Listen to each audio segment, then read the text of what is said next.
Teman-teman, aku akan membagikan sebuah video episode salah jalur pendakian part 2 di Puncak Jamie Aki.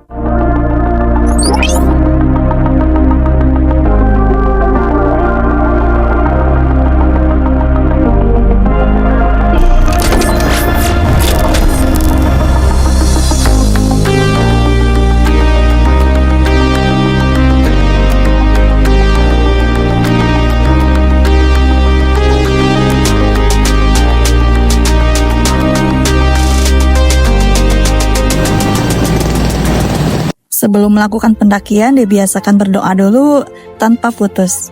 Karena kita tidak tahu alam akan seperti apa nanti. Dan jangan biasakan untuk FOMO-FOMO ya guys. Karena kita harus merunduk kepada alam, tidak ada yang tangguh, tidak ada yang keren. Di sini vegetasinya belum terlalu rapat karena kita belum setengah jalan dan masih ada rumah warga. Di sini dari base camp, jalannya menanjak terus guys, tanpa ampun. Dan tahu sendiri ya, kalau jalannya seperti ini, aspal ya atau tembok, kaki itu terasa cepat sekali pegal. Dan itu anjing peliharaan warga guys. Jadi kita berdiskusi beralih-alih untuk mengambil jalur tanah. Kita menggunakan maps di aplikasi karena di sini belum ada penunjuk jalan atau mungkin penunjuknya sudah hilang. Garmin Lurus. Ayo nu jalan-jalan, ayo nu jalan kaki.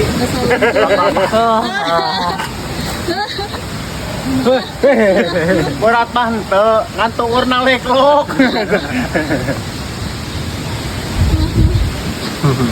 Alis itu sirna. Ada juga kecil. Si Marsha tuh di Bekati ungana gitu. Bagi dua wen jika itu. Jika itu. Kita sempat bingung apakah ini benar jalurnya menuju puncak Jamie Aki atau bukan. Di sana ada dua pendaki lain yang menyusul. Biarin mereka ngikutin kita guys. Biar bareng-bareng gitu ramenya. Dan kita melintasi aliran sungai yang kecil, mungkin di atas ada curug guys. Pada video part 1 pendakian Jamie Aki, aku pernah bertanya, apa itu lodong? Nah ini jawabannya, kita membawa matras panjang dan lebar. Jadi tidak muat di carrier kita masing-masing karena sudah penuh, jadi ditanggung. Ada yang lebih berat dari menanggung kehidupan nggak?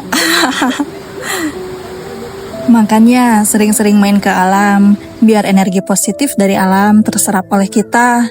Dan itu sangat banyak sekali manfaatnya buat kita. Tapi sayangnya, perusak alam sekarang merajalela di mana-mana. Ini adalah aliran sungai kedua yang kita lewati. Tidak ada curiga sama sekali, karena jalannya aman-aman saja.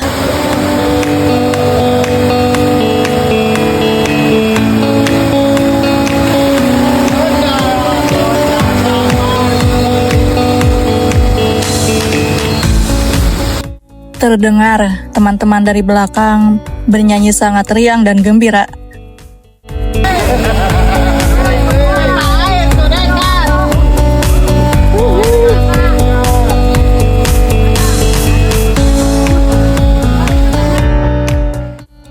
Belum menemukan vegetasi yang rapat, kita berharap sampai puncak itu lebih dekat.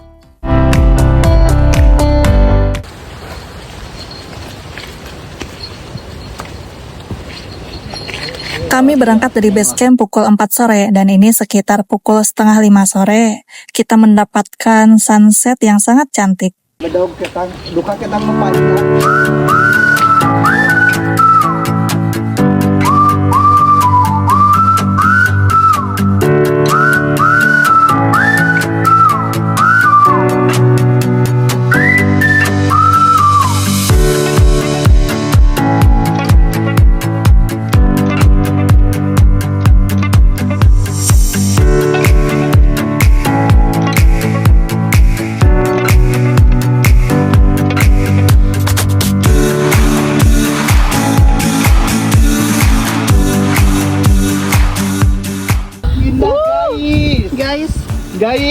Guys, Guys, indah guys.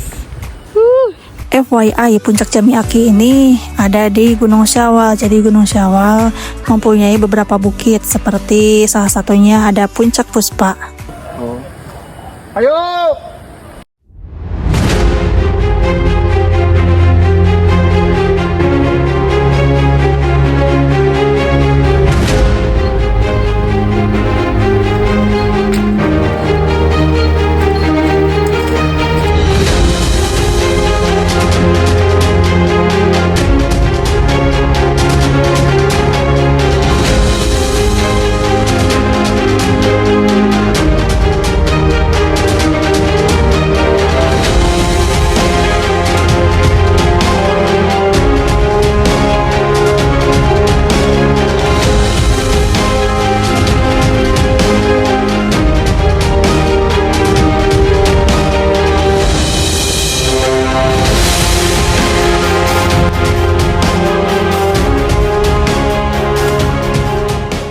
Aku dan teman-teman belok ke kiri karena kami mengira ini jalan menuju ke puncak.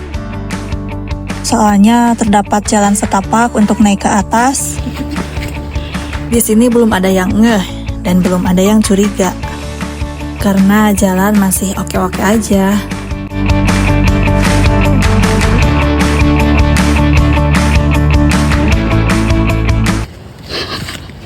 Ngali di GPS lah.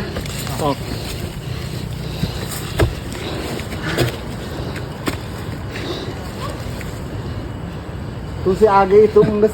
Ayo tamu ke GPS ah. Ini dia 2 orang pendaki yang tadi di belakang kita disusul oleh 3 orang temannya, jadi 5 orang pendaki yang ngikutin kita ternyata dari belakang. Mereka juga kebingungan arah jalurnya kemana. Mereka juga mungkin merasa capek ya dengan jalanan yang beraspal. Nah, di dunia pendakian memang begitu guys. Jadi kita akan menemukan orang baru, relasi yang lebih luas. Dan ada pula yang sampai bawah jadi asing lagi guys. Aneh, ada-ada aja ya. Kadi meren.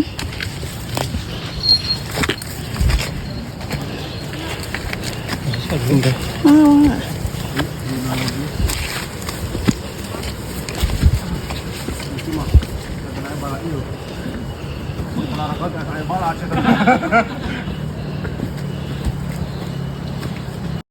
Kita lanjut jalan guys. Di depan terlihat ada saung. Kita akan istirahat dulu di sana.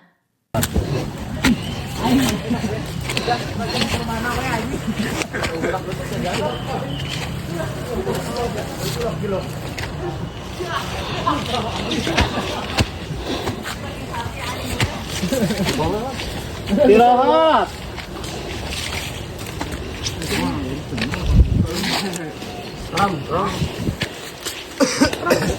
Tidak terawat. Jangan ngaco. Kamunya lagi sakit. Dik. Yuk, capek ulah salawak, hei. Alam. Hari minggu ada di jalur mana? Hari sana mah. Ah. Oh.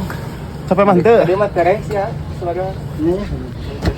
Saat kami beristirahat, beberapa rekan kita mengecek ke atas untuk memastikan apakah puncak masih jauh atau tidak. Wah, bating cicing kurang mah. Ream cek kata teh. Bari jeung mana? Tak, wajar 5 menit mah. Sok geus pangeula. Nas tapi cantik. Oh, bawa dia barang-barang. Dia ka dia gitu. Turun. Simpen tasna, turun. Jauh kene wes. Situ penyamu. Salah satu rekan kita sudah turun dan menginfokan kalau jalur itu terlalu terjal dan ada perlintasan air jadi sangat licin dan berbahaya.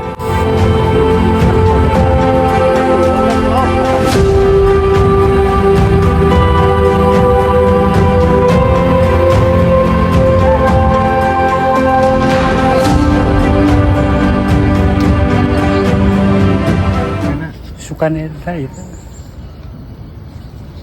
Oi. Ayo pori-pori. Weh, Warjo. beri kesan. Ayo, Ampun. perang buka jalurnya. Aman. Lodong pun jatuh, sepertinya itu kode kalau kita harus balik lagi guys. Matras. Tuk kula engke mah. Jalur nanutup. Meuli engke mah. Aya. OTW tadi kirimkeun. Dua orang dari tim kita, Adian dan Asidik, pergi ke atas untuk membuka jalur. Dan kelima orang pendaki lain, 3 diantaranya juga naik ke atas. Cabut cai. Sisa dari kami menunggu di bawah biar semua terkendali. Namun buka pasang. Bang kepikun lagi bang. Korea. Film gede, heeh. Ke jalur cuy. Kuat teh 50. Doang. Hah? 50 tah mau atas. No. Bikin heula. Batak. Ih, panas ya. Kan anjir. Hah? Rek Buka jalur.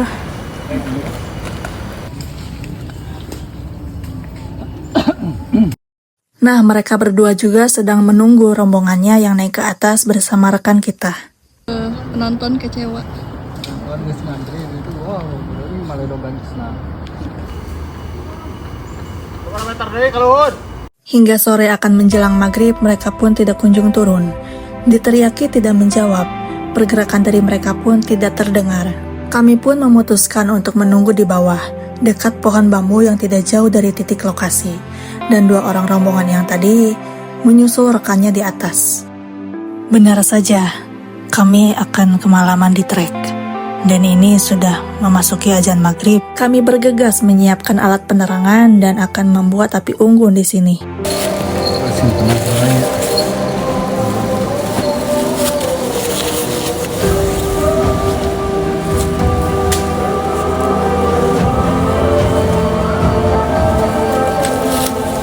Pikiran kita kemana-mana dan mengacau karena diteriaki seteriak-teriaknya pun tidak ada jawaban. Seperti ada hal ganjil yang menyelimuti perjalanan kita. Singkat cerita kami menghubungi Adian. Awalnya tidak terhubung, lama kemudian ada telepon balik. Kami sangat senang yang awalnya gelisah akan keberadaan mereka berdua. Akhirnya mereka menjemput kami. Itu Natalina. Iya. Iya bener. Tali carrier-na kono itu bisa ditangkutkeun deui. Ternyata mereka berdua memutar jalan dari atas, terus turun ke bawah untuk menjemput kami naik lagi ke atas. Dan sekarang kita harus turun bareng-bareng melewati jalur yang awal kita lewati. Dik, naik mah, Dik. Untuk turun ke bawah tidak banyak aku shoot, karena ada jalanan curam yang di pinggirnya langsung jurang.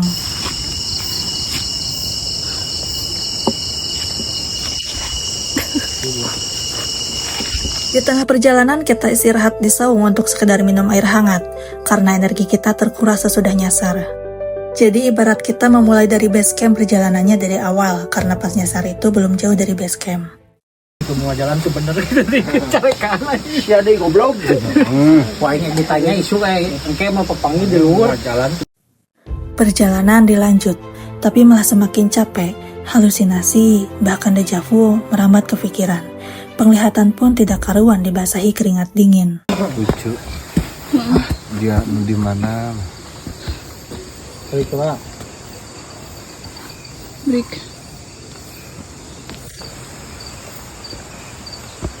Ya bang, duduk lah bang.